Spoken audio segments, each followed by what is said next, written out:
I spent 30 years paying his debts. Then he came back with his mistress and my daughter called them real family. I kicked them all out. My name is Patricia Walker. I was 30 years old when my life fell apart. A former chief accountant at a Denver construction firm who'd put her career on hold to care for Rachel, my 10-month-old daughter. I thought I was living the American dream. I couldn't have been more wrong. My husband, Vincent Holloway, was 33 and called himself an entrepreneur. That word sounds impressive until you realize it can mean absolutely nothing. Vincent had never run a legitimate business, just a string of failed ventures, a lounge bar that closed after 8 months, speculative land investments on the outskirts of town, cryptocurrency schemes that evaporated overnight. Each failure came with the same promise. Just one more try, Patty. The next one's gonna hit. During our early marriage, I believed him. I saw ambition in those hazel eyes, not desperation. I trusted that beneath his constant hustling was a man building something for our future. What a fool I was. The signs appeared slowly, then all at once. Vincent started coming home later and later. There were always excuses: emergency meetings, investor dinners, weekend business trips that couldn't be postponed. I began to suspect something when he became secretive about his phone, password protecting everything, forbidding me from touching his desk. February brought the coldest winter I'd ever experienced in Colorado. Rachel developed a mild pneumonia, and I spent sleepless nights monitoring her fever, holding her tiny body against mine, while the wind howled outside. Vincent promised he'd come home early to help. 3 days passed without a word. When he finally called, his voice sounded distant. Had to leave town for a few days. Business opportunity. You understand. I didn't understand. Not until I checked our joint account the next morning, balance zero. Our entire savings, over $45,000, gone. Then the calls started pouring in. Banks, finance companies, credit unions. Vincent had taken out loans totaling more than $300,000, many in both our names. My signature perfectly forged on documents I'd never seen. The creditors came next, 3 men in dark coats pounding on our door at dinner time. When I refused to open, they broke the lock, threw red paint across our living room wall, and shouted warnings while Rachel screamed in terror. "Better pack up, lady. This house won't be yours much longer." I called the police. They arrived an hour later, took statements, and left with a shrug. "Civil matter, ma'am. Financial dispute, not criminal. You'll need to contact your attorney."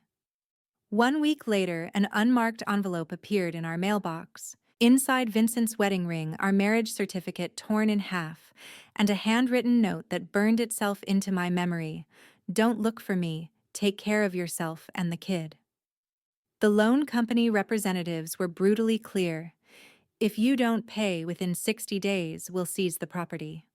I had no money, no job, and a baby who needed me. That night, at 3 in the morning, I packed 3 outfits for each of us into a canvas bag, bundled Rachel against the bitter cold, and walked out of the house I'd once loved. We boarded the night bus heading east, and I cut ties with everyone I knew. In Nebraska, I became Linda Marks, a single mother renting a dingy room above a laundromat. I worked morning shifts at a retro diner, washed dishes at a Chinese restaurant, evenings, and cleaned hospital floors overnight. Some days I slept only 2 hours. I tied Rachel to my body with a makeshift sling while mopping corridors because I couldn't afford childcare. I once sprained my wrist badly after slipping on stairs while carrying Rachel. The pain was excruciating, but I couldn't miss a shift. Every lost dollar meant one less meal. At night, the slightest knock would jolt me awake, terrified that Vincent or his creditors had found us. Rachel grew up in deprivation. No birthday celebrations, no new toys, no carefree childhood. She learned to speak almost a year later than other children. Her eyes held a wariness no child should know. Then came the first clue about the other woman. While cleaning an abandoned office building, I found a torn notebook with a cryptic entry, Plan CC Monroe, safe route via Chicago. The name Celeste Monroe meant nothing to me then, but seeing it alongside the word safe made my blood run cold. I photographed the page and hid it away somehow, knowing this name would return to haunt me. One snowy night, as wind rattled our thin windows, a handwritten letter arrived with no return address sealed with red wax. Inside was a single sentence that turned my world upside down again. Actually, I was the chosen one. It was signed simply, CM. For 6 long years, Rachel and I lived like fugitives moving across 4 different states. We never stayed anywhere longer than 6 months, just enough time to save a little money before disappearing again to avoid detection. We changed towns whenever I sensed someone asking too many questions or when debt collectors started showing up in neighboring areas. By the time Rachel turned 7, I had scraped together enough money to pay off the largest principal loan. The creditors made me sign an agreement never to contact Vincent again, as if I ever would. I didn't tell them I'd already considered him dead to me. We finally settled in a small town in Oregon, where I rented a tiny studio apartment above a florist shop. The owner let me convert their old garage into a modest alterations business. I charged less than competitors and worked twice as hard. Every penny went toward rebuilding our life and keeping Rachel fed. I taught myself to sew by watching YouTube tutorials on the public library's computers. My first real customer was an elderly woman who had just lost her beloved dog. She brought me the pet's blanket, eyes brimming with tears. "Could you make something from this?" she asked, voice breaking. I stayed up all night crafting a jacket lined with pieces of the blanket so she could keep her companion close. That woman, Sylvia Brooks, became more than a loyal customer. She became a mentor. At 78, she was sharper than most people, half her age. Patricia. She told me one evening over tea, "You need to make your money work for you, not just the other way around." That simple statement changed everything. Sylvia taught me the basics of investing bonds, dividend stocks, REITs. She explained compound interest like it was a religion. By the time I turned 40, I'd begun investing small amounts, $50 here, $100 there, into consumer staple stocks and dividend aristocrats. Nothing flashy, nothing risky, just steady growth over time like Sylvia had taught me. Rachel was in 4th grade. Then she did well academically, but struggled socially. Her teachers reported that she was withdrawn, reluctant to participate in group activities, and showed signs of mild depression. She flinched when male teachers approached her desk and would go completely silent whenever classmates mentioned their fathers. Once, when a well-meaning teacher asked students to make Father's Day cards, Rachel tore her paper to shreds and spent the rest of the day in the nurse's office. I became everything for her, both mother and father teacher, and friend supporter and disciplinarian. I never dated, though there were opportunities. A kind history teacher at Rachel's school asked me to dinner several times, but I declined. A mechanic who fixed our second-hand car left his number. I threw it away. The debt and trauma had built walls I couldn't dismantle. How could I trust anyone after what Vincent had done? Instead, I focused on making Rachel completely self-sufficient. I taught her how to fix leaky faucets, solder electrical wires, and check tire pressure. By age 12, she could balance a checkbook and calculate interest rates. Never depend on anyone, I told her, especially not a man. Those lessons were probably too harsh for a child, but I was determined that no one would ever leave her vulnerable as I had been. When Rachel was accepted to study real estate at the University of Washington in Seattle, I sold everything non-essential. My mother's silver, the small collection of art prints I'd gathered over the years, even my sewing machine to pay for her first semester's tuition. It was worth every sacrifice to see her walk across that campus head held high. Rachel graduated on schedule and landed a job with a residential development company. 2 years later, she met Dylan Chambers, a software engineer with a gentle voice and serious eyes. They married after dating for 2 years. I sold my small rental property in Oregon and contributed 70% toward the down payment on their Seattle home. They insisted I move in with them, especially after Sophie was born a year into their marriage. I told myself it was temporary just until they got on their feet. But the temporary arrangement stretched on. I continued paying most of the monthly mortgage and household expenses without complaint. Occasionally, Rachel would say, "Mom, don't worry about buying anything for us now. When we're more stable, I'll pay you back." But those conversations became increasingly rare. I quietly purchased health insurance for all three of them, knowing they were stretched thin with student loans and career pressures. I never mentioned it. Some burdens are lighter when carried in silence.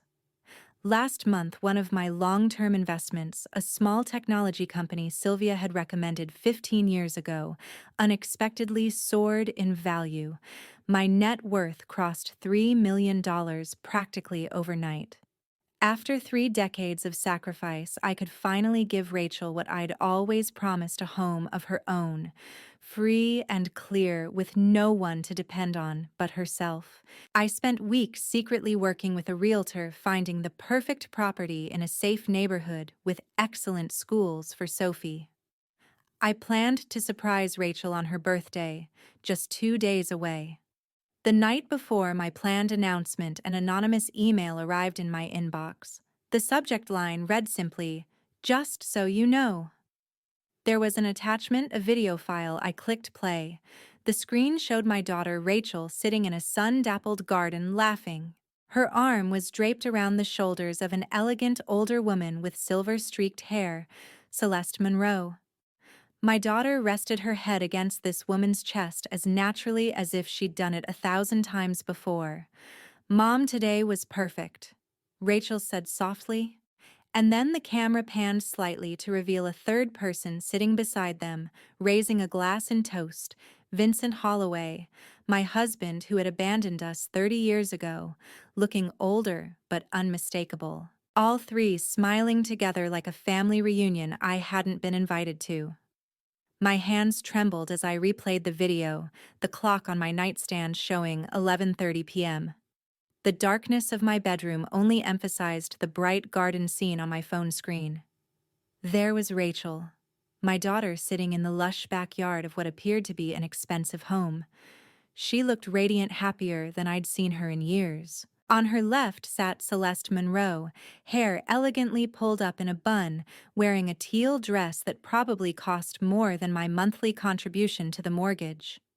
She gently stroked Rachel's hair with manicured fingers, as if she'd been doing it since Rachel was small. Mom today was perfect.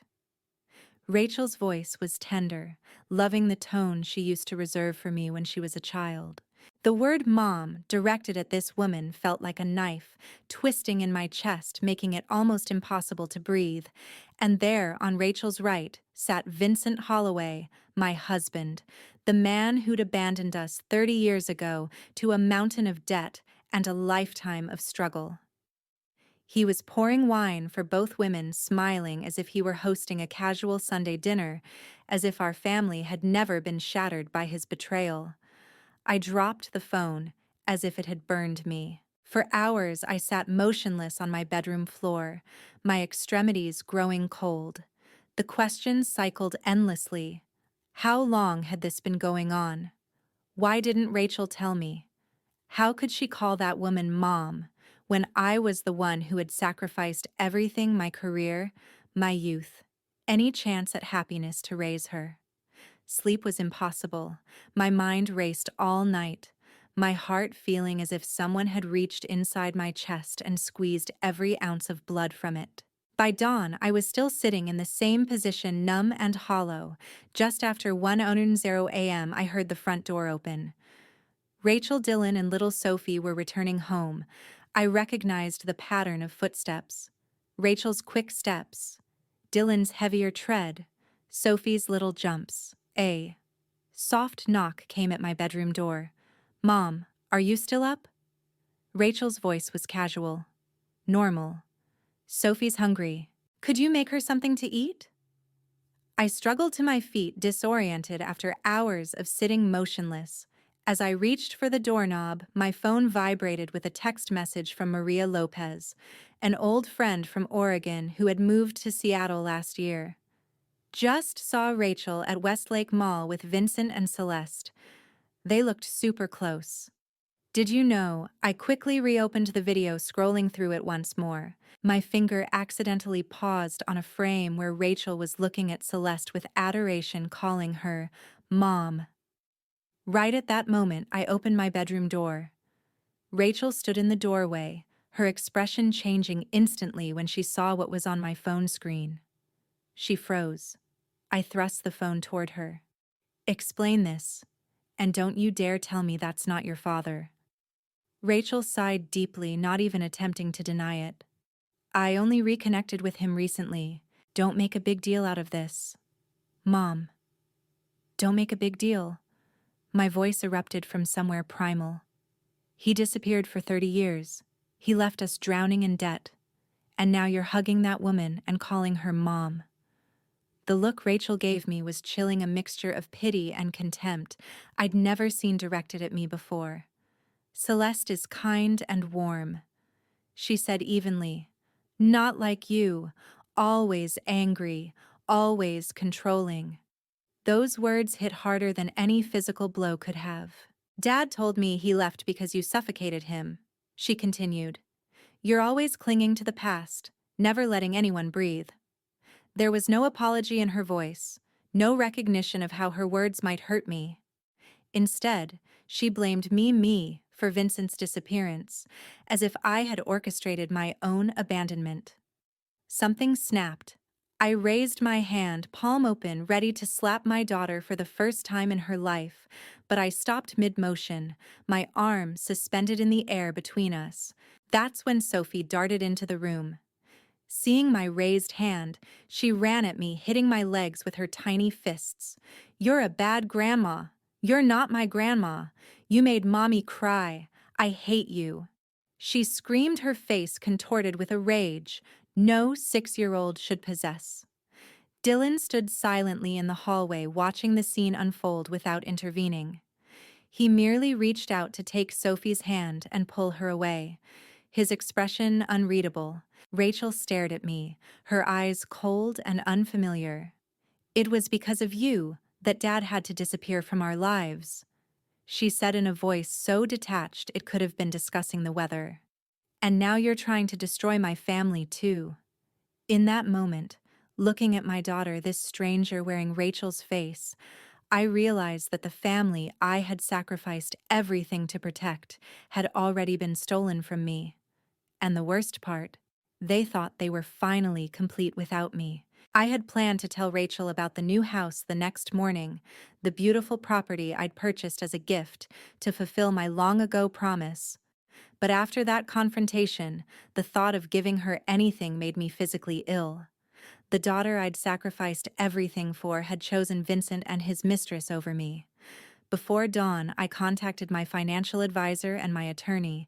I wanted my name removed from every asset connected to Rachel, the house I'd helped pay for the joint accounts, the trust fund I'd established for Sophie's education.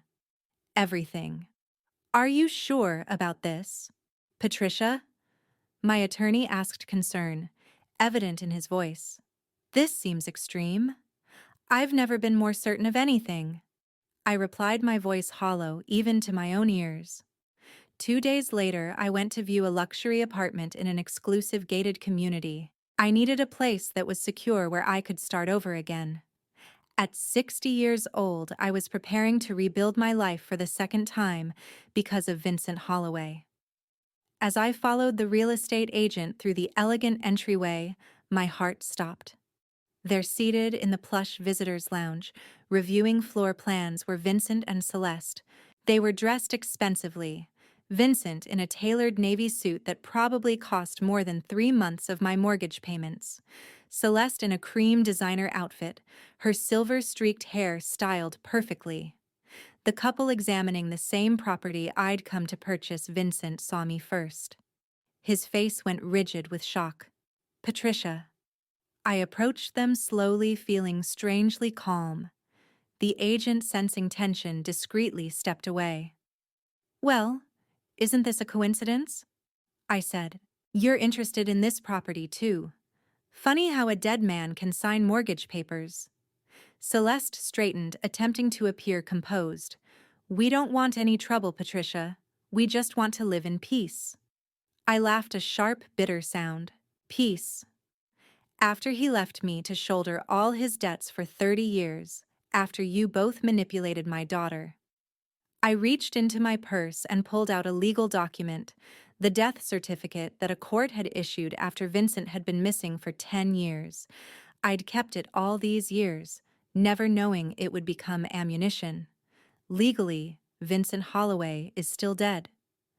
I said, placing the paper on the coffee table between us. You can't buy property. You can't sign contracts. You can't even have a bank account without committing fraud. Vincent paled. I just want my identity back. I want to start over. Celeste's face flushed with panic. I realized she had more to lose than I'd initially thought.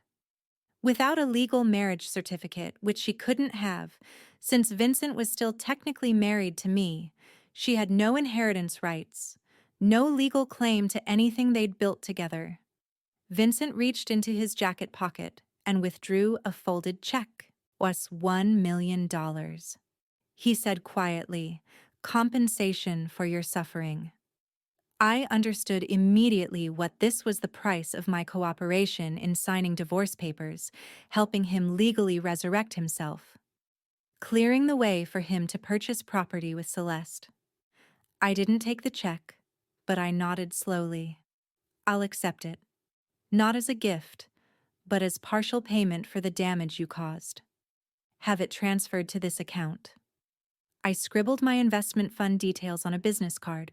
Then I turned to the real estate agent who had been hovering nearby, pretending not to listen to our exchange.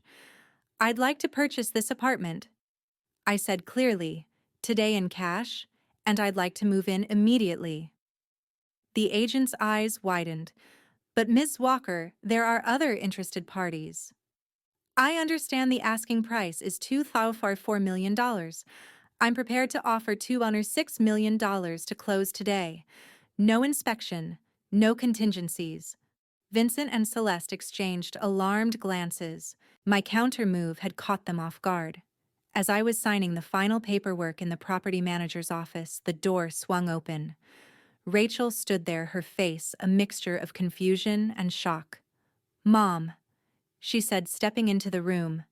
What are you doing here? Dad said. She caught herself, but it was too late. So you were meeting them here? I said, continuing to sign the documents without looking up. How convenient. Rachel stared at the papers. Where did you get the money for this? I didn't answer her question. I simply met her eyes and said, This house is mine. It has nothing to do with anyone else anymore. Later that evening, as I unpacked my few belongings in my new apartment, the doorbell rang insistently. Looking at the security camera feed, I saw Rachel, Dylan, and Sophie standing at my door, 3 large suitcases beside them. Rachel's face filled the camera, her expression hopeful. Mom, we're starting over here, right? Rachel, Dylan, and Sophie stood at the entrance of my new apartment, luggage piled beside them. Through the security camera, I could see Rachel's rehearsed smile, the one she'd used since childhood, whenever she wanted something. Mom, I know you're upset, Rachel said soothingly, but it's time for us to be a family again. I didn't open the door. Instead, I pressed the intercom button for building security. This is Patricia Walker in Unit 701. There are 3 unauthorized people at my door. Please escort them off the premises immediately and add them to the restricted access list. The shock on Rachel's face was visible even through the grainy security feed. Mom, what are you doing? She shouted, her voice distorted by the intercom. This is our family home. 2 uniformed security guards appeared within minutes. As they firmly guided Rachel, Dylan, and Sophie toward the exit, my granddaughter began to cry. Dylan remained silent throughout the ordeal, not challenging the guards, but not defending me either. His eyes, when they briefly looked toward the camera, held something between pity and disgust. The text messages started arriving before they had even left the property. For 2 days they came in waves, sweet and pleading at first, then increasingly angry and finally threatening. "Mom, please, we need to talk about this. Let us come back. I can't believe you'd do this. After everything we've been through together. You're breaking Sophie's heart. She cried herself to sleep. Then, if you don't want a granddaughter anymore, fine, Sophie will never see your face again. And finally, I'm your flesh and blood, your only daughter. Sooner or later, all that money and property will be mine anyway. Why are you making this so difficult?" That last message was the one that sealed it. I deleted every text, blocked her number, and changed my own the next day. I submitted formal documentation to the building management prohibiting Rachel Dillon, Sophie Vincent, and Celeste from accessing any part of the property. Then I called my attorney. I want to change my will. I told him, immediately. 3 hours later, I signed the new documents. 100% of my assets, cash, real estate, stocks, bonds, would transfer upon my death to the newly established Patricia Walker Scholarship Fund for children abandoned by their parents. Not a penny would go to anyone with the last name Holloway or anyone related to me by blood. It felt both liberating and crushing to sign that paper. A week passed in silence. Then Dylan called from a number I didn't recognize. "Patricia." His voice sounded exhausted. "Rachel's spiraling. She just posted this long rant about you online. She's claiming you stole money that rightfully belongs to her father." I opened Facebook to find Rachel's public post. "My mother has stolen my father's compensation money to live alone in luxury, while abandoning her daughter and granddaughter after 30 years of keeping us apart and poisoning me against him. She's now hoarding wealth that should support our family." The post had already gathered dozens of sympathetic comments, most from people who knew nothing about our situation. "No mother should treat her child this way," wrote one woman. "Blood is thicker than water," commented another. Someone else called me the evil mother-in-law from hell. I instructed my attorney to send Rachel a certified copy of Vincent's legal death declaration from 20 years earlier, when the courts had officially recognized him as deceased after his prolonged absence. Attached was a single note. "Your father is legally dead. I am his widow. Any funds I received are compensation. I owe you nothing." Rachel never responded directly, but 3 days later Maria called, her voice urgent. "Did you hear Vincent and Celeste have disappeared? They cleared out their rental house overnight. Rachel is absolutely frantic." That evening, I turned on the local news to see an update on a developing story. The anchor's rehearsed concern barely masked her excitement at the juicy story. Seattle police are investigating a case of identity fraud and financial deception. A man believed to have been using a false identity has been accused of orchestrating multiple property scams across the city. Authorities say the suspect and his female companion may have fled the state. The screen showed a surveillance photo of Vincent Holloway, silver hair, confident smile, standing beside Celeste Monroe outside a bank. Below them ran the caption, "Couple wanted for questioning in connection with multiple fraud cases." Yikor. I switched off the TV and sat in the growing darkness of my empty apartment. There was no satisfaction in seeing Vincent exposed, just the bitter confirmation that I'd been right about him all along, and that knowledge couldn't repair the damage he'd done to my relationship with my daughter. 3 weeks after Vincent and Celeste disappeared, Maria called again. Her voice was hushed, as if she feared being overheard. "Patricia, Rachel went to the bank this morning to withdraw money for rent. Every account was empty, completely drained 3 days ago." I closed my eyes, not surprised, but still feeling a dull ache. "Vincent." "Who else?" Rachel called me, hysterical. When she got home, she found their safe broken open. All her jewelry is gone, her wedding ring, the pearl necklace Dylan gave her for their anniversary, plus all their stock certificates and family mementos. I pictured Rachel standing before the empty safe, the final betrayal sinking in. Maria continued. She collapsed right there on the floor, called Dylan, but apparently he just said, "I warned you from the beginning." Click. Hung up on her. Part of me wanted to feel vindicated to savor the moment Rachel finally understood who Vincent truly was, but that satisfaction never came. Instead, I felt a familiar heaviness, the same weight I'd carried 30 years ago when I discovered Vincent's first betrayal. The collapse came quickly after that. Dylan filed for divorce the following week, citing irreparable breakdown of trust and financial instability as the grounds. The papers were unnecessarily cruel in their precision detailing Rachel's poor judgment and emotional volatility. Sophie was sent to live with Dylan's parents temporarily. The court awarded him emergency custody due to Rachel's unstable financial situation and concerning mental state. My granddaughter was whisked away before Rachel could even pack her favorite stuffed rabbit. Rachel started drinking not socially but desperately. She fell behind on rent and was evicted from their apartment. With nowhere else to go, she moved into a dilapidated trailer in a rundown park on the outskirts of town. The irony wasn't lost on me 30 years later. Another Walker woman was starting over from nothing because of Vincent Holloway. Though I maintained my distance, I kept track of Rachel through Maria.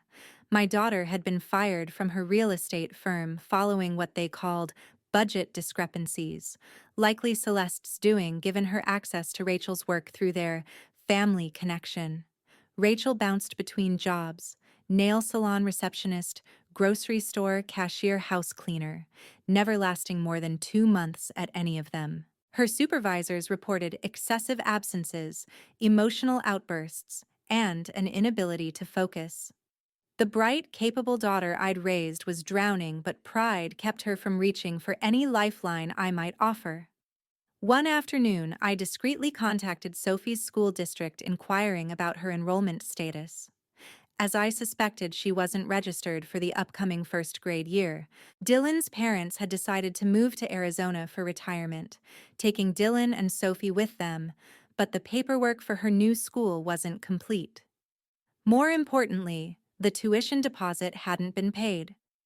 That night, I made a decision. I transferred enough money to cover 3 full years of Sophie's education directly to her current school. Listing myself as an anonymous donor, I specified that the funds were exclusively for Sophie Chambers' education, regardless of who had custody or where she lived. I made it clear the donation couldn't be redirected to any other purpose. 2 weeks later, Maria reported that Sophie had started first grade after all, despite the custody complication she was attending regularly, receiving praise from her teachers for her quick learning, artistic abilities, and polite demeanor. The school had apparently worked something out with both parents. Rachel sensed something had changed but couldn't identify what. She emailed the school, expressing gratitude to whoever had sponsored Sophie's education. But the administration honored my request for anonymity.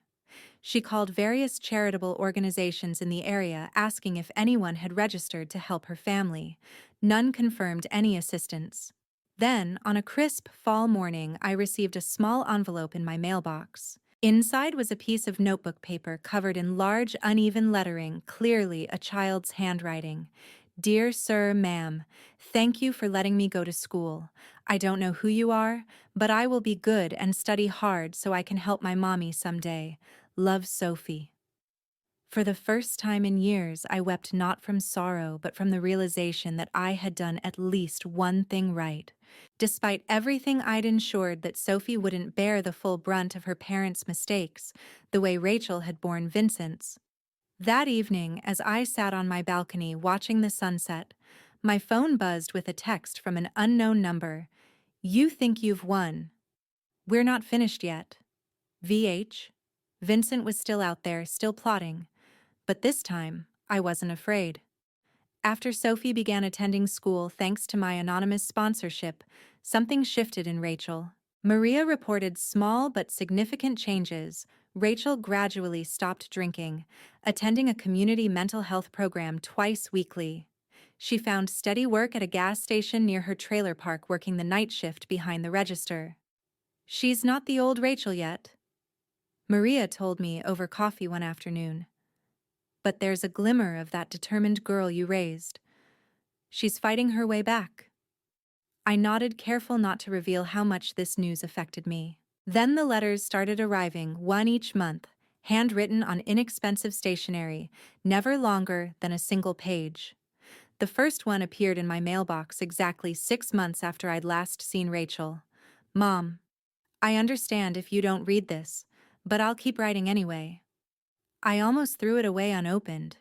But something, perhaps decades of maternal instinct that couldn't be switched off, made me unfold the paper. Rachel's handwriting was less confident than I remembered, the letters slightly shaky, as if written by someone much older or someone trying very hard to keep their hand steady. The second letter arrived exactly 1 month later. Today, I accidentally spilled coffee on a customer's hand. He screamed at me for 10 minutes while my manager watched. I wanted to quit on the spot. Then I remembered how you worked 3 jobs with a baby strapped to your chest. I stayed. The third. Sophie asked why I don't have a mother. I told her. Because she's busy carrying the whole world on her shoulders. Sophie said that must make you very strong. She's right. I never responded to any of them. Not a single word, but I kept every letter in a wooden box beside my bed, carefully arranged in chronological order, rereading them when I couldn't sleep. After 6 months of these silent communications, I contacted my attorney again to amend my will once more. While the majority of my estate would still go to the scholarship fund, I established a $200,000 trust exclusively for Sophie. The money would be dispersed in installments throughout her college education, regardless of her parents' circumstances. No one, not Rachel, not Dylan, not anyone else, could access or redirect those funds. Are you sure you don't want to inform your daughter? My attorney asked. Absolutely certain. I replied. This wasn't about recognition or reconciliation. It was about protecting a child from adult mistakes, just as I'd always tried to do, as the seasons changed. So did I. I enrolled in a watercolor painting class at the community center. Something I'd always wanted to try but never had time for. My first paintings were terrible, blotchy landscapes, misshapen trees, colors that bled where they shouldn't. But gradually, I improved. I painted the mountain view from my childhood home in Colorado. I recreated the small garden from our first apartment. And eventually, I painted a mother holding her child by a window, both of their faces turned away from the viewer. I joined a morning yoga class where, for the first time in years, I genuinely smiled at strangers. I booked a solo road trip down the Pacific coast, telling no one where I was going. At 63, I was finally living for myself. Then one Tuesday afternoon, I ran into Rachel at my doctor's office. She was leaving as I arrived, our paths crossing in the narrow hallway. For a moment, neither of us spoke. She looked thinner, older, but clearer-eyed than the last time I'd seen her. Mom, she said softly, blocking my path without being aggressive. I'm not asking for anything. But I need to say this. I was wrong. So wrong. And I accept that you may never forgive me. I didn't respond. I simply stepped around her and continued toward the reception desk. But for the first time since our estrangement, I felt no anger, only a hollow emptiness where rage had once lived. That night, another text came from Vincent's unknown number. I know what you're doing. Don't think you can erase me. This time, I forwarded the message directly to the police detective who had been handling the fraud case. Quietly, I provided additional information from 30 years ago, officially reopening the original abandonment and financial fraud complaints that had been left unresolved. These cases usually expire due to statutes of limitations. The detective warned me over the phone, "This isn't about collecting damages." I replied, "It's about establishing a pattern." One evening, weeks later, I switched on the television for background noise while preparing dinner. The local news anchor's voice caught my attention. Breaking news tonight. A major interstate fraud ring has been dismantled by federal authorities. The two primary suspects, Vincent Holloway and Celeste Monroe, have been sentenced to 18 and 12 years in federal prison, respectively. Authorities say the pair operated across 5 states, using false identities to defraud investors and financial institutions of more than $10 million over 3 decades. I set down my teacup, saying nothing. The corners of my mouth turned upward in the first genuine smile I'd felt in 30 years. A year after Vincent and Celeste's sentencing, my life had transformed into something I never imagined possible. Each morning, I woke early to water the collection of houseplants that brought life to my apartment. My newest watercolor, Mother's Back by the Window, hung in the living room. The faceless woman staring outward represented everything I'd become, forward-looking, undefined by my past, my back turned on what couldn't be changed. Twice a week, I attended painting classes at the community center. What had begun as a distraction had evolved into genuine therapy. With each brushstroke, I released another fragment of resentment. Some wounds never fully heal, but art gave me a language to express pain without being consumed by it. My routines were simple, but fulfilling. Earl Grey tea each morning as I watched the sunrise from my balcony, a book before bed, not self-help or psychology as before, but novels, poetry, biographies of women who had reinvented themselves after loss. Occasional weekend trips to the Oregon coast or the mountains near Spokane, where I'd hike alone, take photographs, sketch the landscapes the nightmares had stopped. No more jolting awake at 3 a.m., heart racing from dreams of creditors breaking down my door or Vincent standing over my bed. No more reaching instinctively for Rachel beside me, as I had when she was small, and we shared a mattress in that first dingy apartment. Sophie continued to grow, and I monitored her progress from a distance. Her thank you notes arrived sporadically, always handwritten, always earnest. Thank you for the art scholarship. I got to join the summer program and learn to paint flowers and birds.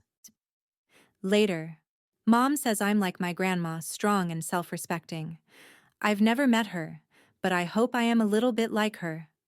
I saved these notes in a separate box from Rachel's letters, though I never responded to either. Some connections exist beyond words or acknowledgement. Rachel herself had undergone a metamorphosis that surprised even Maria. She worked extra shifts at the gas station while taking night classes in social work at the community college. Her letters continued, but the tone had shifted from pleading to reflective. I'm beginning to understand how exhausted you must have been all those years. And I'm no longer afraid of being a mother. I'm afraid of becoming like the father I once idolized. After much contemplation, I sent an official document to my attorney. I don't request that my previous will be nullified, but I have forgiven, not to reconnect, but so I can breathe freely. During my final meeting with my lawyer, I signed one last provision after my death. All my painting copyrights and small personal effects would go directly to Sophie, not through Rachel. Are you certain this is what you want? He asked, completely. I replied, some bridges can't be rebuilt, but that doesn't mean you can't build something else instead. One spring afternoon, I sat in a park near Sophie's school, painting the cherry blossoms. A group of children ran past Sophie among them. She didn't recognize me. Why would she? We'd met so briefly when she was much younger.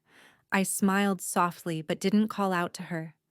That evening, I painted her portrait from memory, capturing her serious eyes and the determined set of her jaw that reminded me so much of myself. It became my final painting, which I titled, The Child I Never Abandoned. I passed away in my sleep at 68, peaceful, ready. Beside my bed was the wooden box of Rachel's letters, Sophie's notes, my paintings, and my completed will. No news outlet reported my death. I wasn't famous or notorious, but that year the Patricia Walker Scholarship Fund helped 37 children who had been abandoned by their parents enter college. Sophie received the first installment of her trust fund just as she was accepted to the University of Washington. Maria later told me, or would have had I lived to hear it, that Sophie's face lit up when she opened the acceptance letter, the same expression I'd once seen on Rachel's face decades earlier. On Sophie's first day of college, Rachel stood outside the campus gates clutching an old photograph of me. For the first time since our estrangement, she allowed herself to cry openly. No apology can fully heal a wound this deep. But sometimes small actions, if genuine enough, can salvage what remains of our humanity within each other.